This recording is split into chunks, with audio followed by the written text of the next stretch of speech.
Nii, head fitnessi ja kulturismi sõbrad, käes on siis 10.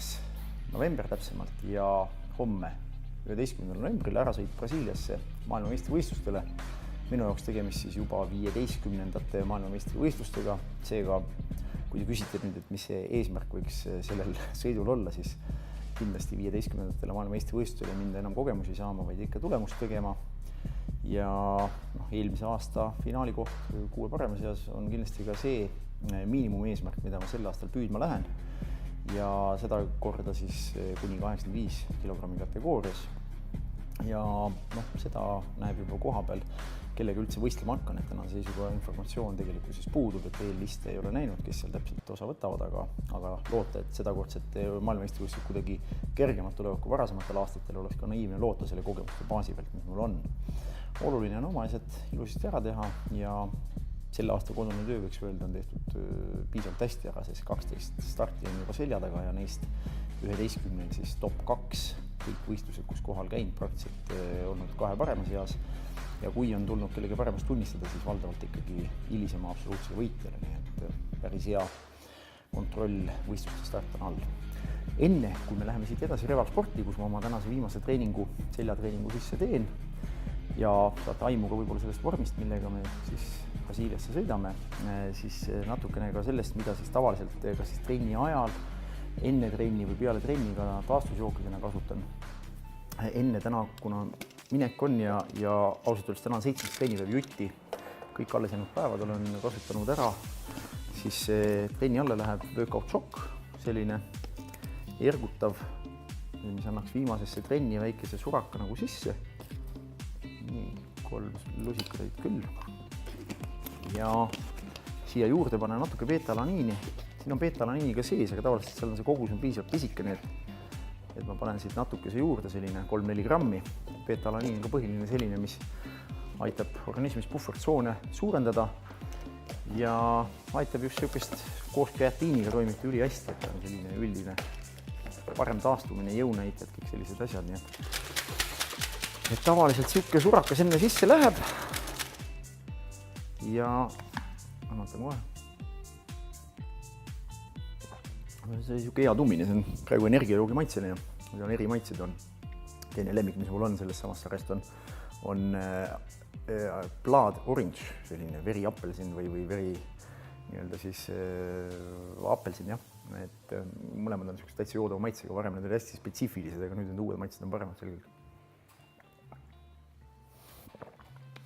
Nii, selle me joome veel autos ära ja kaasa võtame ka fatburnerit. Tavaliselt fatburner on ka selline asi, mida ma ka siis trenni alguses või ka trenni jooksul üldjuhul kasutan.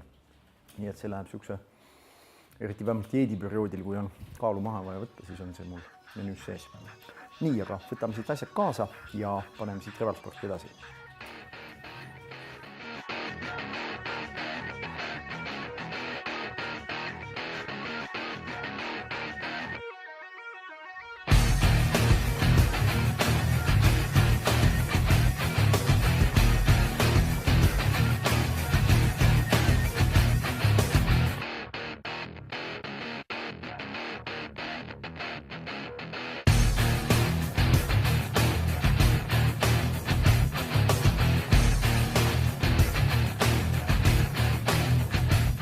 Täna on plaanis seljatrenn, viimane seljatrenn siis enne maailmameistrivõistlusi ja enne kui läheme jõuharjutuste juurde, teen alati soojenduse, mis käib iga treeningu algusesse.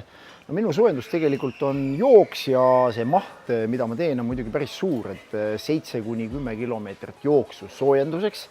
Ütleme nii, et mõne mehe jaoks on trenn selle aja peale läbi, aga minul see trenn alles hakkab siis. Ja jooksen sellises mõnusas tempos, kuskil ütleme 10–11 kilomeetrit tunnis keskelt läbi, nii et ütleme 56 minutiga keskelt läbi 10 kilti jooksen ära. See on selline nii-öelda mõnus tempo, millega soojaks saada, et see ei ole väsitav. Edasi, seljalihastele kokku teen keskelt läbi kuskil 4-5 erinevat harjutust. Raskus on progresseeruv, ka kordused on alanevad. See tähendab, et esimene harjutus kuskil 12 kordust seeriast, teine 10, 8, 6, sellise püramiidskeemiga enam-vähem toimetan.